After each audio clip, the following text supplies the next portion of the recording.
जय हिंद दोस्तों, स्वागत है आपका हमारे YouTube चैनल JMS इंस्टीट्यूट में। दोस्तों, आज जो हम टॉपिक कवर करने वाले हैं इसका नाम है भारत में स्वतंत्रता के बाद से अब तक की विकास रणनीतियाँ। यह जो आपका टॉपिक है BA second year political science का टॉपिक है और इस टॉपिक के सारे नोट्स मैं आपको प्रोवाइड करा दूंगा अपने टेलीग्राम चैनल पर, जिसका लिंक मैंने कमेंट बॉक्स में प्रोवाइड करा रखा है। तो आइए दोस्तों, बिना टाइम वेस्ट के हम अपने टॉपिक की शुरुआत करते हैं। तो सबसे पहले आपको मालूम है कि आपके चैप्टर का नाम है भारत में स्वतंत्रता के बाद से अब तक की विकास रणनीतियाँ। परंतु इस चैप्टर से कई बार ये क्वेश्चन पूछा जाता है कि 1990 के आर्थिक सुधार क्या थे, इनकी आलोचना कीजिए, इनकी समालोचना कीजिए।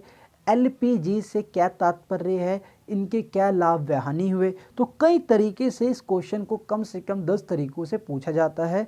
तो पहले मैं आपको 5 से 10 मिनट में पूरा का पूरा चैप्टर समझाऊंगा और फिर उसके बाद मैं आपको इस नोट्स के थ्रू बताऊंगा कि आपको एग्ज़ाम में कैसा लिखना है। तो आइए दोस्तों, अब हम समझते हैं इस चैप्टर को। सबसे पहले तो देखिए, 1990 के आर्थिक सुधार पे जब भी क्वेश्चन आएगा तो यहाँ पे सीधा पता चल रहा है कि 1990 के आर्थिक सुधार मतलब कि हमारे देश को पैसे के अंदर सुधार करना।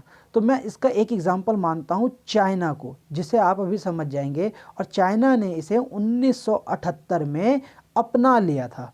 अब आप कहोगे चाइना ने क्या किया था आर्थिक सुधार।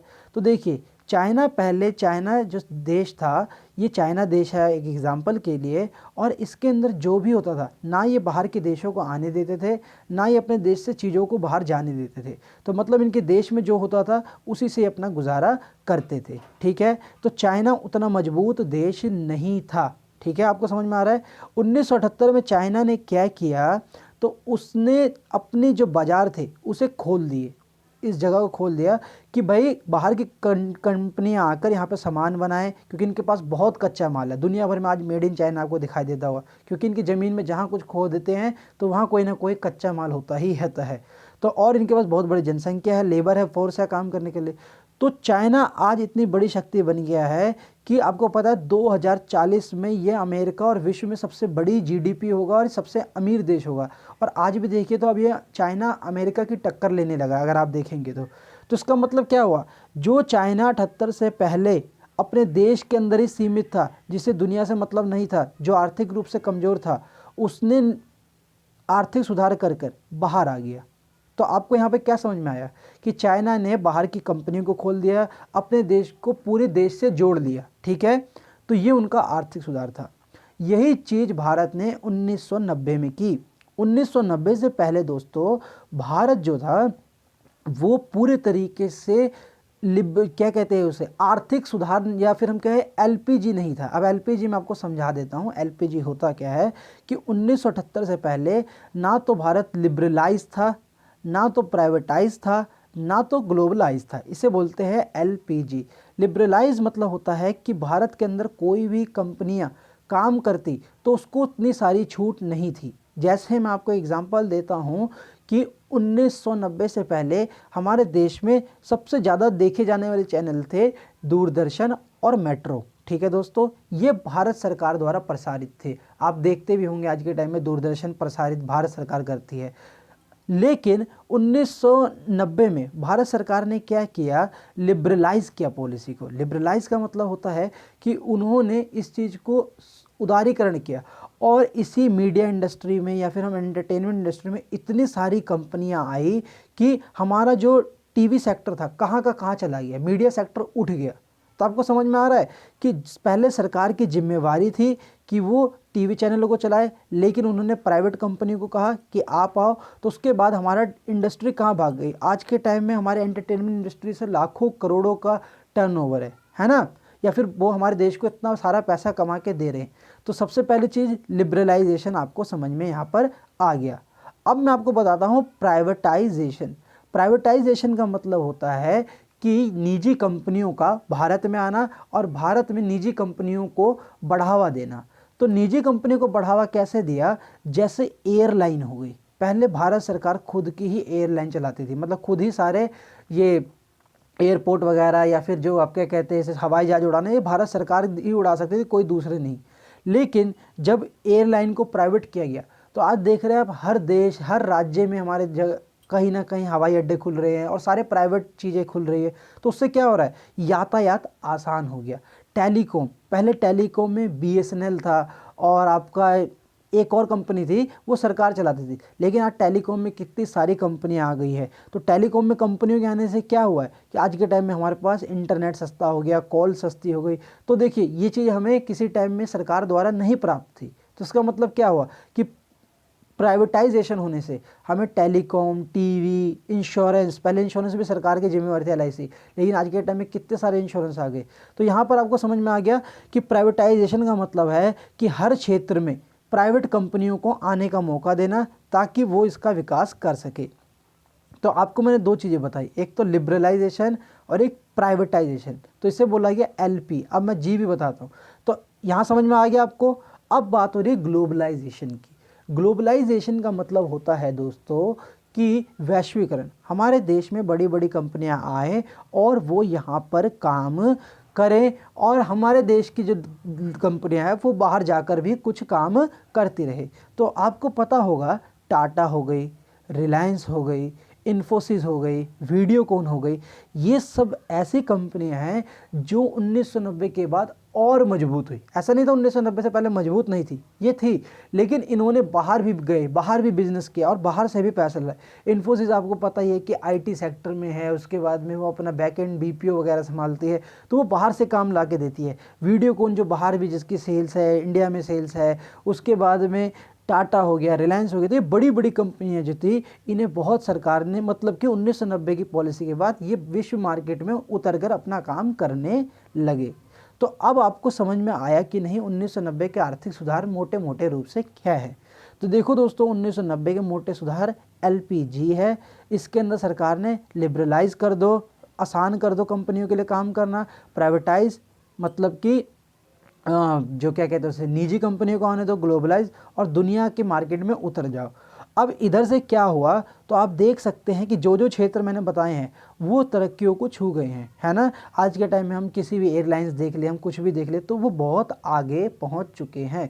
अब मैं आपको एक एक करके बताता हूं कि 1990 में सरकार ने कौन कौन से कदम उठाए थे मोटे मोटे। एलपीजी तो आप लिखना ही लिखना।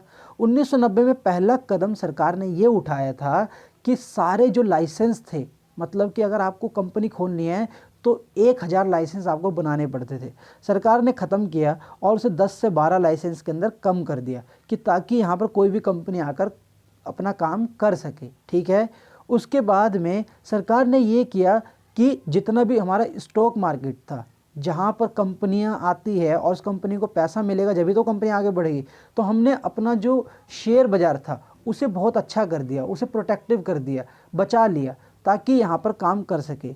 उसके बाद में जब हम दुनिया में सामान बेचने जाते थे तो सामान बेचने पर टैक्स कम लगाना और सामान खरीदने पर टैक्स कम लगाना ताकि सामान लेना देना आसान हो सके। मान के चलो आपने कोई कंपनी खोली और आपका कंपनी का सामान दूसरे देश से आता है 10 रुपये में, ठीक है, लेकिन सरकार उस पर पहले कितना टैक्स लगाती थी, 3 रुपये, तो आपको 13 रुपये की पड़ती थी। फिर आप उसे बेचोगे 18 रुपये में, ठीक है, तो वो बंदा उस देश से आके उसे 15 रुपये में बेचता था, तो आपकी चीज़ 18 रुपये की क्यों लेगा।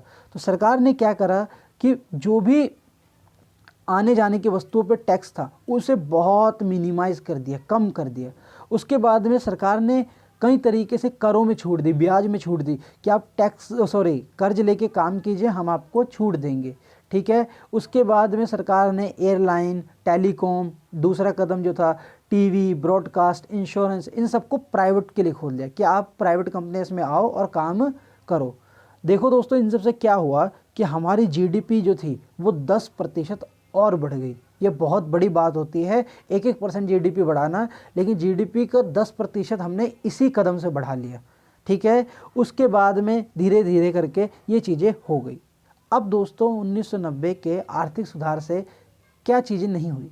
देखो दोस्तों हमने क्या किया, कहीं ना कहीं प्राइवेट कर दिया, लिबरल कर दिया, ग्लोबलाइजेशन कर दिया, लेकिन हमने कुछ सुधार नहीं किए और वो नहीं कर पाए। वो क्या था दोस्तों, बिजली में सुधार। 1990 के बाद आज भी कई गांव ऐसे हैं जहां पर बिजली अभी तक नहीं पहुंची, या पहुंची भी है तो वहां पर 24 घंटे नहीं रहती। एजुकेशन, आज भी हमारे देश में शिक्षा की हालत सही नहीं है, और शिक्षा सही नहीं होगी तो समझ लीजिए देश की हालत क्या होगी। मतलब शिक्षा का मतलब है सरकारी क्षेत्रों में। एजुकेशन हो गया, करप्शन, तब हम इस रिफॉर्म से कभी करप्शन नहीं रोक पाए, हम उसके बाद में हेल्थ में सुधार नहीं कर पाए, हम लोकल लेवल पे सुधार नहीं कर पाए, हम कहीं ना कहीं पब्लिक जो क्या कहते हैं उसे, जो पब्लिक एडमिनिस्ट्रेशन है उसमें सुधार नहीं कर पाए। तो ये जो नई आर्थिक नीति थी, उन्होंने कुछ चीज़ें तो बहुत अच्छी करी, लेकिन वो कुछ चीज़ों में सफल नहीं रही। ठीक है दोस्तों, तो अब तक मैंने जो समझाना था पूरा का पूरा चैप्टर आपको समझा दिया। आप मुझे कमेंट करके प्लीज़ बताना कि आपको पूरा चैप्टर जो मैंने समझाया है वो समझ में आया कि नहीं। अब मैं आपको एक बार रिपीट में कर बता देता हूँ चैप्टर क्या मैंने आपको समझाया है। मैंने मोटे मोटे तौर से दोस्तों आपको समझाया है कि भाई सीधी सी बात है, चाइना ने कैसे विकास किया अपनी नीतियों में सुधार करके। 1990 में भारत ने क्यों सुधार किया, भारत ने देखा कि भाई हम ग्रोथ को नहीं माप ले पा रहे हैं, इसलिए उसने एलपीजी लाया, और एलपीजी लाने से लिबरल आसान किया, प्राइवेट बाहरी कंपनी को बुलाया, ग्लोबलाइजेशन मार्केट में उतरी, और उससे भारत ने बहुत ही अच्छा काम किया और देश बहुत आगे पहुंचा। 10% जीडीपी हमारी और बढ़ गई जितनी टोटल जीडीपी थी। तो यहाँ तक बिल्कुल समझ में आ गया। अब मैं आपको बताता हूँ भारत ने ये आखिर पहले क्यों नहीं किया, है ना। तो देखो दोस्तों, 1990 में अगर आप दुनिया में देखेंगे तो दुनिया में बहुत कुछ चल रहा था। जो दो शक्तियां थी, सोवियत संघ और आपका कौन था, अमेरिका। सोवियत संघ समाजवाद की समर्थक थी और अमेरिका जो था वो पूंजीवाद का समर्थक था। तो देखिए 1990 में क्या हुआ था, समाजवाद पूरा गिर गया था, रूस पूरा गिर गया था। तो दुनिया में एकमात्र शक्ति कौन बनने वाली थी, अमेरिका। और अमेरिका इन्हीं आर्थिक सुधारों की बात तो करती थी, अमेरिका पूंजीवादी तो थी। तो ये समझ में आया था भारत को कि भाई पूंजीवादी भविष्य है, और हम टेक्नोलॉजी और इन सब में दुनिया से बहुत पीछे रह गए थे। डिफेंस के अंदर अभी तक हम बहुत पीछे हैं कई देशों से। अगर मैं आपको बताऊं, जो बंदूकें 1990 में रूस सरकार द्वारा चलाई जाती थी, उसे आज के टाइम में भी हमारे सैनिक यूज़ कर रहे थे। तो मतलब हम कितना पीछे रह गए थे। तो मतलब ये बताना चाह रहा हूँ मैं कि उस टाइम में हमारे लिए बहुत मुश्किल था हर चीज़ में मॉडर्न बनना। तो हमें मॉडर्न भी बनना था, दुनिया से टक्कर भी लेनी थी, दुनिया में रहना भी था। तो इसीलिए ये आर्थिक सुधार बहुत ज़रूरी थे, और इससे बहुत लोगों को काम मिला था, और हमारी इतनी बड़ी आबादी को या हमारे इतने बड़े देश को इस आर्थिक सुधार ने बहुत अच्छे तरीके से बचा लिया था। अब मैंने आपको चैप्टर समझा दिया। अब मेरे को आपको बताना है कि अगर आपका ये एग्ज़ाम में नोट्स आ जाए या फिर सॉरी क्वेश्चन आ जाए तो आपको कैसे लिखना है। तो आपने मेरी पिछली वीडियो देखी होगी, उसमें मैंने आपको समझाया था कि भारत ने कौन कौन सी विकास रणनीतियाँ अपनाई थी और उनको कौन कैसे कैसे करके अपनाया था।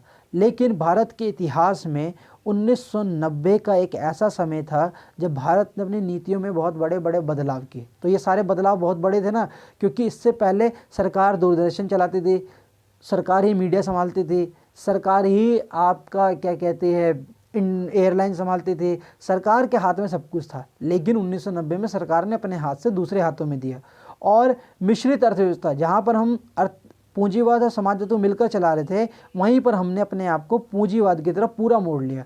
1990 का समय एक ऐसा दौर था जिस समय भारत ने अपनी पुरानी व्यवस्था को बदल दिया और नई अर्थव्यवस्था को अपनाया, और ये इतिहास में मील का पत्थर साबित हुआ। तो अगर आप इकोनॉमिक्स आपने पढ़ी होगी या आप किसी अर्थशास्त्री से पूछोगे, तो 1990 एक ऐसा टाइम है ना जिसने हमारे भारत को आर्थिक दृष्टि से बदल दिया। इसने हमारे भारत को आर्थिक रूप से बहुत फ़ायदा पहुंचाया। यह वह समय था जिसके अंतर्गत एलपीजी, आप इसको एग्ज़ाम में अच्छे से लिखिएगा, एलपीजी थोड़ा खुलकर सही से, ताकि बहुत अच्छा हो सके, जिसका मतलब है लिबरलाइजेशन, प्राइवेटाइजेशन और ग्लोबलाइजेशन। इसके अंतर्गत देश की अर्थव्यवस्था को विश्व में जोड़ना था, मुनाफे पे बल देना था, और यह सफल भी माना गया, क्योंकि 1990 के बाद हमें विकास की गति में तेज़ी दिखाई दी, परंतु उसके कुछ नुकसान भी थे, और लेकिन यह समय की बहुत ज़रूरी मांग भी थी। तो देखो दोस्तों, यहाँ पर बताया गया है कि 1990 में क्या हुआ। तो 1990 में सरकार ने एलपीजी लाई। एलपीजी का मतलब था कि मुनाफे पे बल दो, सरकार के पास ज़्यादा पैसा है, सरकार के पास ज़्यादा पैसा आएगा तभी तो सरकार काम करेगी। लेकिन यहाँ पर बताया गया कि इससे कुछ नुकसान भी हुए, लेकिन ये करना बहुत ज़रूरी था। हम नहीं करते तो हमारी सरकार में भ्रष्टाचार बहुत अत्यधिक था, हमारी सरकार घाटे में देश को नहीं चला सकती थी, और देश पे जब घाटा रहता तो सरकार हम लोगों के लिए कैसे करती। तो मतलब कहीं ना कहीं हमारे लिए इसको घसीटना पड़ जाता और हम बहुत पीछे रह जाते। जो आज के टाइम में हम डेवलपमेंट देख रहे हैं वो डेवलपमेंट नहीं देख पाते। 1991 के बाद आर्थिक उदारीकरण, 1990, तो देखो दोस्तों अब हम पढ़ रहे हैं कि आर्थिक उदारीकरण क्या है। 1980 के दशक में विकास के क्षेत्र में राज्य की भूमिका को लेकर कई समस्याएं थी। तो पहले पूरे देश को राज्य सरकार संभालती थी, यहाँ पर राज्य में सरकार है। जापान, दक्षिण कोरिया, हांगकांग जैसे छोटे छोटे देश जिनका क्षेत्रफल भारत के 2 से 3 राज्यों से भी छोटा है, वो एक राज्य जितने भी नहीं है, वह भारत को आर्थिक चुनौती दे रहे थे। देखो दोस्तों, जहाँ पर भारत 1947 में आज़ाद हुआ, इतना बड़ा देश, वो छोटे छोटे देश जो जापान से तो अभी भी हम थोड़ा पीछे ही हैं, हांगकांग देख लीजिए, दक्षिण कोरिया देख लीजिए, ये सब अपने लेवल पर बहुत आगे उठ रहे थे और भारत इनसे बहुत पीछे हो रहा था। तो ये हमारे लिए कहीं ना कहीं दुनिया भर में एक वो बन रहा था कि इतना बड़ा देश, दुनिया का 7वां बड़ा देश, और उससे छोटे छोटे देश इतना आगे आर्थिक रूप से मजबूत है, तो भारत क्यों नहीं बढ़ रहा। तो हमें कहीं ना कहीं आर्थिक रूप से आगे बढ़ना ज़रूरी था। चाहे हम LPG नहीं लेते, कुछ और करते, लेकिन हमारे लिए उस समय की मांग थी कि भाई आगे बढ़ो, आपके पास पैसा होना चाहिए। यह सब भारत की नियंत्रण नीति के कारण से था। तो भारत आगे क्यों नहीं बढ़ रहा था? नियंत्रण नीति के कारण। नियंत्रण नीति के कारण का मतलब है कि सरकार ने अपने हाथ में सब कुछ ले रखा था। टेक्नोलॉजी सुधार में बाधाएं उत्पन्न की, टेक्नोलॉजी हम अपना नहीं रहे थे, सरकार के पास इतना नहीं था कि वो टेक्नोलॉजी अपना सके, तो इसीलिए हमें बहुत कुछ चीज़ें बदलनी थी। सार्वजनिक उद्योगों का बहुत विस्तार हुआ, परंतु सार्वजनिक उद्योगों में नौकरशाही में भ्रष्टाचार और कुशलता के कारण हमारी उपलब्धियाँ बहुत कम हो गई। तो देखो दोस्तों, मैं आपको एग्जाम्पल मेरे पास सबसे बढ़िया होता है कि अगर आप आज के टाइम में देख लीजिए प्राइवेट स्कूल और गवर्नमेंट स्कूल का, ठीक है दोस्तों, एक गवर्नमेंट स्कूल पर सरकार हमेशा बहुत पैसा खर्च करती है, लेकिन एक सरकारी अस्पताल पर सरकार बहुत पैसा खर्च करती है, एक सरकारी चीज़ों पर सरकार बहुत ज़्यादा पैसा खर्च करती है, लेकिन उससे कम पैसा खर्च करके प्राइवेट जो जगह है वो बहुत अच्छा काम करके दिखा देती है। अब प्राइवेट स्कूल में कोई टीचर की सैलरी कमी होती होगी, मेंटेनेंस कमी होता होगा, स्कूल उनके इतने बड़े नहीं होते जैसे सरकारी स्कूल होते हैं, परंतु फिर भी प्राइवेट का स्टैंडर्ड अलग हो जाता है, गवर्नमेंट का अलग, वैसे अस्पतालों में हो जाता है। तो इसका मतलब क्या है कि सरकार बहुत डेवलप तो कर रही थी, सरकार चीज़ें तो कर रही थी, पानी चला रही थी, बिजली बना रही थी, सब कुछ कर रही थी, लेकिन उसमें इतना भ्रष्टाचार था कि वो आगे ही नहीं बढ़ पा रहा था, वो रुका था। तो हमें ये पता चल गया था कि हमारा जो सार्वजनिक क्षेत्र है, जो सरकारी क्षेत्र है, वो घाटे में है। सार्वजनिक उद्योगों को घाटा का सामना करना पड़ा। भारत ने 47 से लेकर 90 तक कई उद्योगों को घाटे में लेकर चलाया। जैसे आज हम देख सकते हैं कई सारे बिजली विभाग को प्राइवेट कर दिया गया, ऐसे क्षेत्र को बहुत से घाटे के साथ चलाया था। तो आपको जानकर हैरानी होगी कि हमारे देश का जो रेलवे है उसे सरकार कई समय तक घाटे में चलाती रही है और अभी भी ये उतना बड़ा मुनाफा नहीं देती, ठीक है। तो इससे क्या पता चलता है कि हमारे सार्वजनिक क्षेत्रों में कई तरीके सरकार घाटा चला रही थी। इन सभी गतिरोधों व नुकसानों के कारण भारत में 1990 में मुक्त बाजार अर्थव्यवस्था की शुरुआत की गई। तो अब दोस्तों थोड़ा पीछे से आपको दोबारा थोड़ा बताता चलता हूँ ताकि आप एकदम से कंफ्यूज ना हो या फिर आपको थोड़ा ज़्यादा बर्डन ना पड़े।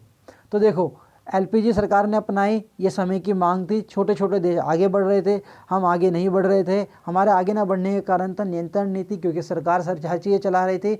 हमने सार्वजनिक चीज़ों को बढ़ा तो दिया, लेकिन सार्वजनिक चीज़ों में इतना भ्रष्टाचार था कि वो कहीं ना कहीं देश को घाटा दे रही थी। इन सभी के कारण भारत के लिए ज़रूरी था एक मुक्त बाजार ये सब करना।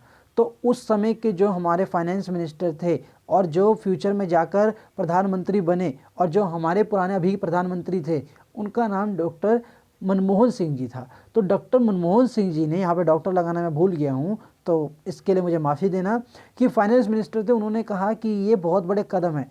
यहीं से उनका एक रास्ता बन गया था प्राइम मिनिस्टर के लिए कि इस बंद व्यक्ति ने हमें एक फाइनेंशियल दिक्कत से निकाल दिया, एक बहुत बड़ी प्रॉब्लम से निकाला अपनी पॉलिसी से, क्योंकि LPG एक ऐसी पॉलिसी थी कि इसमें गड़बड़ हो जाती तो हमारे लिए कुछ नहीं था। LPG को लाना और उसे सक्सेसफुल चलाना, ये मनमोहन सिंह जी की खासियत थी।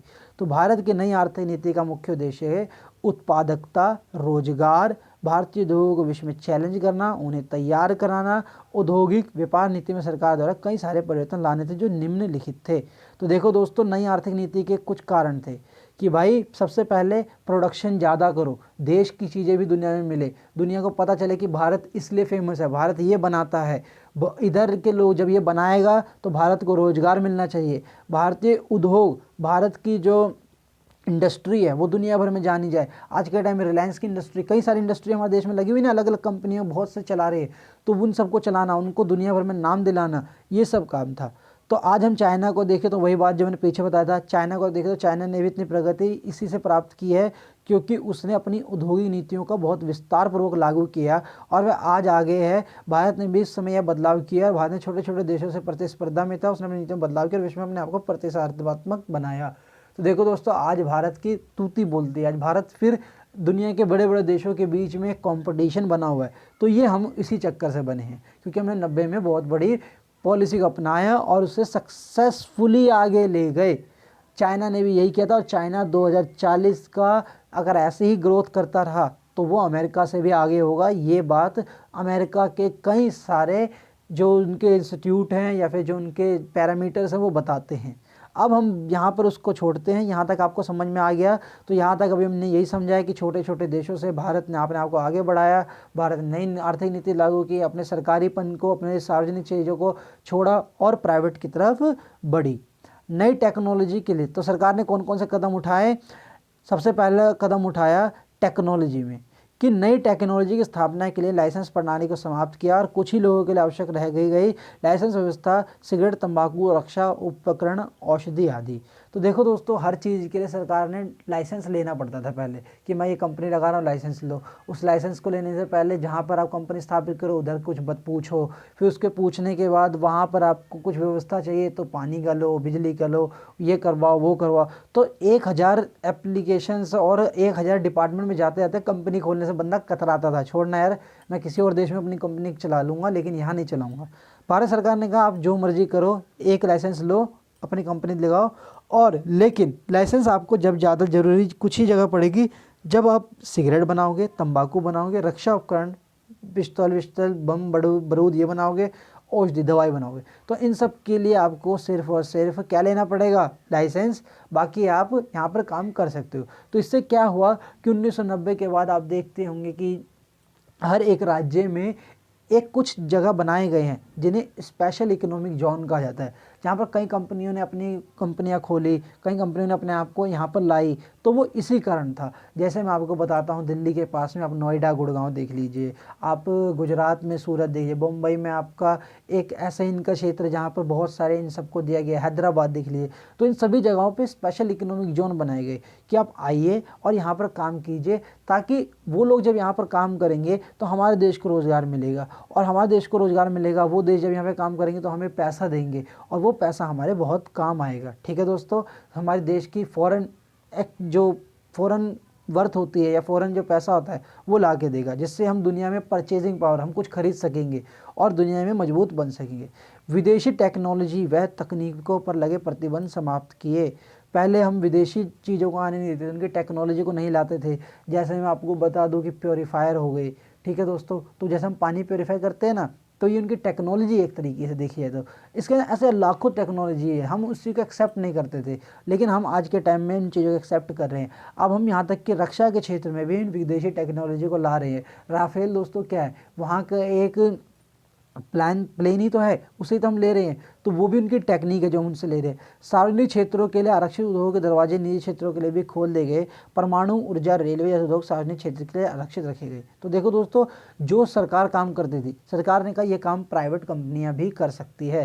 जैसे सरकार आज के टाइम में क्या कहते हैं उसे, आपका संचार का जो संभालती थी या फिर मीडिया का क्षेत्र जो संभालती थी, उन्होंने कहा ये काम प्राइवेट भी कर सकते हैं। तो उससे क्या हुआ, प्राइवेट क्षेत्र के लोग भी पैसा कमाने लगे। और देख लीजिए दोस्तों, आज के टाइम में उससे कितने लोगों को रोजगार मिल रहा है। परंतु कुछ क्षेत्र जैसे रेल, आज अब तो रेल को भी ऐसा कहा जा रहा है कि कर दिया जाएगा, उद्योग सार्वजनिक क्षेत्र के लिए आरक्षित रखे गए। तो देखो दोस्तों, परमाणु ऊर्जा, रेलवे, ये सरकार ने अपने लिए रखे कि ये कोई दूसरा बंदा नहीं कर सकता, इसे सरकार करेगी। विदेशी पूंजी निवेश की सीमा बढ़ा दी गई, कुछ लोगों के लिए 100% कर दी गई। यह महसूस किया गया पर्याप्त पूंजी निवेश के अभाव से भारतीय लोगों के विस्तार की गति बहुत धीमी रह गई थी। तो देखो दोस्तों, जो बंदा बाहर से पैसा कमा के देगा उसको सरकार बहुत से छूट देगी, ठीक है। उनके लिए जो बाहर से देश यहाँ पे पैसा लगाएगा उनको सरकार बहुत मदद करेगी ताकि हमारे देश में पैसा आए। इसीलिए आयात किए जाने वाले पर हाई टैक्स लगा दिए गए और आयात शुल्क की व्यवस्था भारत में बहुत महंगे हो जाते हैं, सरकार ने ऐसे टैक्सों को हटा दिया।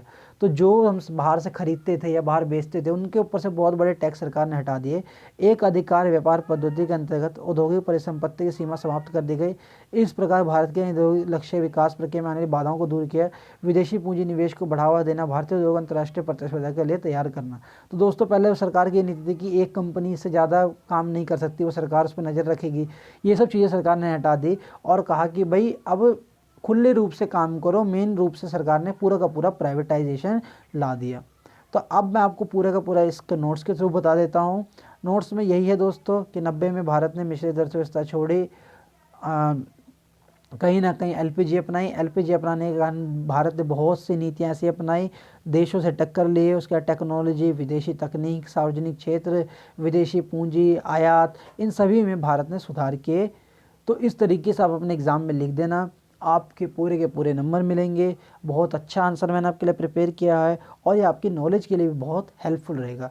तो देखो दोस्तों, बहुत मेहनत करके वीडियो बनाई जाती है। आपको जैसी वीडियो लगी आप अपने फेयर कमेंट दीजिएगा, मुझे बताइए कि कौन सी कमी रह गई, किस में सुधार किया जाए, हम उस पर काम करेंगे। बाकी आप चैनल से जुड़े। धन्यवाद वीडियो देखने के लिए। भारत माता की जय। जय हिंद।